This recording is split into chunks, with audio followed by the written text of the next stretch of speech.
love me. Tell me pretty lies, look me in the face. Tell me that you love me, even if it's fake. Bismillahirrahmanirrahim. Assalamualaikum warahmatullahi wabarakatuh. Perkenalkan, nama saya Andi Andrian. Saya dari Fakultas Tarbiyah dan Ilmu Keguruan jurusan Pendidikan Agama Islam semester 5 kelas 4. Baiklah, di sini saya akan menjelaskan tentang review hasil skripsi tersebut. Nah, yang pertama yaitu identitas hasil review. Judul skripsi berjudul yaitu Biografi Syekh Mahfud Al-Hasani Kebumen Somalangu 1901 sampai 1950 yang ditulis oleh Atik Maskanatun Ni'mah dari Universitas Negeri Islam Sunan Kalijaga, Yogyakarta pada tahun 2013.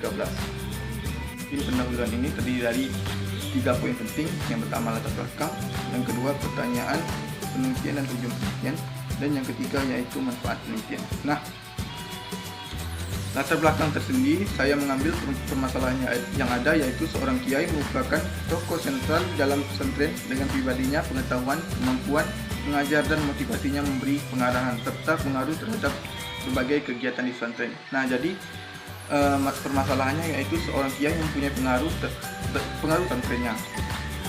Yang poin selanjutnya, alasan mengapa penulis mengambil permasalahan tersebut, yaitu penulis ingin menggali informasi mengenai sejarah berdirinya Pondok Al-Kafi Somalangu yang didirikan oleh Syahid Muhammad Ishon Al-Hasani Syekh Abdul Al-Kafi awal pada tanggal 4 Januari 1475 Masehi.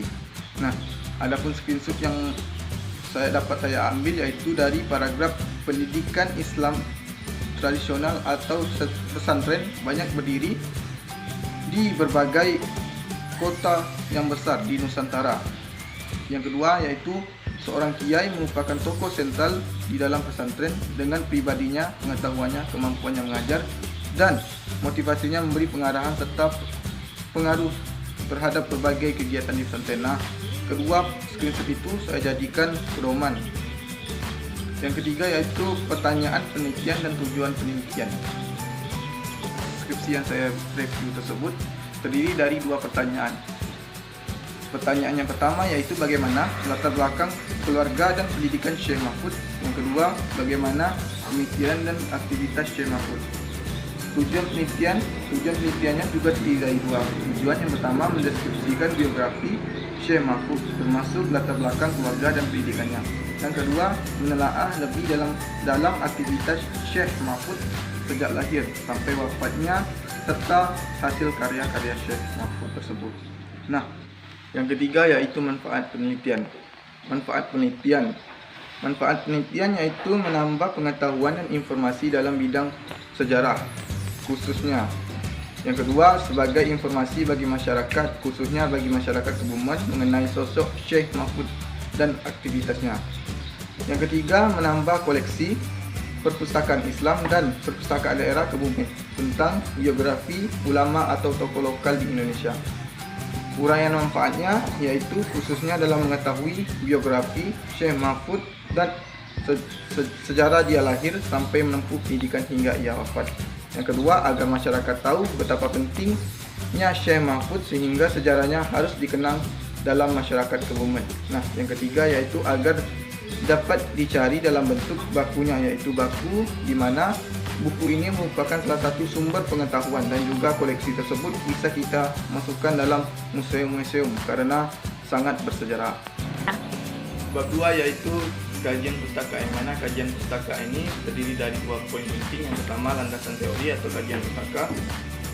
Yang kedua yaitu kajian penelitian terdahulu atau kajian penelitian relevan. Nah, untuk landasan teori atau kajian pustaka tersebut dapat dibuat dalam bentuk tabel. Yang pertama, teori yang dikaji, yang kedua subteori, yang ketiga sumber kutipan. Nah, teori yang dikaji ini saya ambil dari subteori gambaran masyarakat Kebumen. Subteorinya kondisi wilayah Kabupaten Kebumen, kondisi keagamaan, kondisi pendidikan, kondisi ekonomi, kondisi budaya, dan kondisi sosial politik. Sedangkan sumber yang saya ambil dari Mahfud ZMF 1986 halaman 16 Yang kedua Fenty Rahmawati 2006 halaman 105, dan yang ketiga Buletin Al-Kafi 2004 halaman 28 serta Surur 2013 halaman 45. Yang kedua, teori yang dikaji yang kedua yaitu latar belakang keluarga dan pendidikan Syekh Mahfud.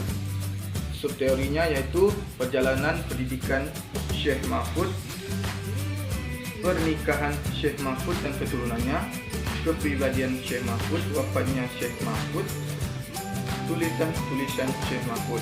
Nah, sumber yang dapat dikutip dari penulis yaitu Buletin Al-Kafi 2004 halaman 27, yang kedua UIN Sunan Kalijaga 2003 halaman 32, dan IBIT 27 Buletin UIN Sunan Kalijaga 2009 halaman 32, dan Kunto Wijoyo tahun 2203. Sedangkan teori yang dikaji yang ketiga yaitu pemikiran dan aktivitas Syekh Mahfud. Subteorinya terdiri dari Syekh Mahfud aktif di masyarakat bidang pendidikan perekonomian. Yang kedua yaitu karya Syekh Mahfud. Sumber kutipan yang penulis kutip yaitu dari buku yang berjudul Abdul Ar-Rahman Al-Hasani tahun 2000 halaman 7. Yang kedua Manfred Zemek 1896 halaman 16. Yang poin kedua yaitu kajian penelitian terdahulu atau kajian penelitian relevan, yang dimana terdiri dari 3 penelitian terdahulu berupa skripsi yang berhubungan dengan penelitiannya. Salah satu skripsi yang ditulis oleh Siti Sufro, yang kedua ditulis oleh Surur Royko, dan yang ketiga karya Kunto Wijoyo, yang dimana ketiga skripsi ini membahas objek yang sama tapi dalam fokus penelitian yang berbeda. Yang ketiga yaitu metode penelitian, di mana metode penelitian ini terbagi menjadi beberapa poin penting. Di antaranya yaitu pendekatan dan jenis penelitian. Pendekatan tentu saja penulis mengambil pendekatan deskriptif kualitatif. Sedangkan jenis penelitian tentu saja penulis dari skripsi ini mengambil penelitian lapangan atau wawancara lapangan ke narasumber. Yang kedua, tempat dan waktu penelitian. Tempat penelitian tentu saja di Pesantren Al-Kafi, Somalungu, Kebumen, dan waktu penelitiannya tanggal 1 Mei 2013, tepatnya jam 9 siang. Sumber data penelitian. Data tersebut terbagi menjadi 2, yang pertama data primer dan yang kedua data sekunder. Data primer ini ialah data yang diambil langsung dari narasumber tersebut, hasil dari lapangannya. Nah, sedangkan yang kedua yaitu data sekunder. Data sekunder ini hanya sebagai perlengkapan dari data primer, seperti contohnya seperti buku hasil karya Syekh Mahfud Al-Hasani. Poin selanjutnya yaitu teknik dan instrumen pengumpulan data. Mungkin kawan-kawan sudah tahu bahwa penulis tersebut mengambil teknik pengumpulan data yaitu wawancara, dokumentasi, dan observasi. Sedangkan instrumen atau alat pengumpulan datanya pedoman wawancara, dokumen tentang sejarah Syekh Mahfud Al-Hasani, dan yang ketiga yaitu pedoman observasi. Pertanyaan penelitian, bagaimana latar belakang dan pendidikan Syekh Mahfud. Yang kedua, bagaimana pemikiran dan aktivitas Syekh Mahfud. Teknik pengumpulan data melalui wawancara dan dokumentasi. Yang kedua, wawancara dan observasi. Sedangkan instrumen atau alat pengumpulan datanya pedoman wawancara, pedoman observasi, dokumen sejarah tersebut. Yang kedua, pedoman wawancara dan pedoman observasi. Masih pada poin bab 3 yaitu metode penelitian. Pada poin teknik pemeriksaan keabsahan data. Pada teknik ini penulis skripsi tersebut mengambil teknik trimulasi karena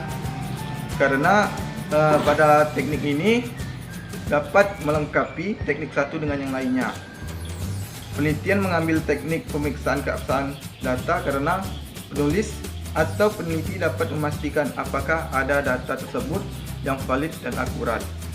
Yang poin selanjutnya yaitu teknik analisis data, di mana pada teknik analisis data tersebut penulis mengambil model Miles dan Kurbman yang terdiri dari 3 poin, yaitu data, reduksi data, yang kedua penyajian data, dan yang ketiga conclusion drawing atau verifikasi. Mungkin kawan-kawan dapat lihat di Word saya.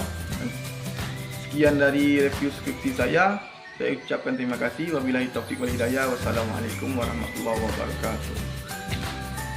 Oh, I want something just like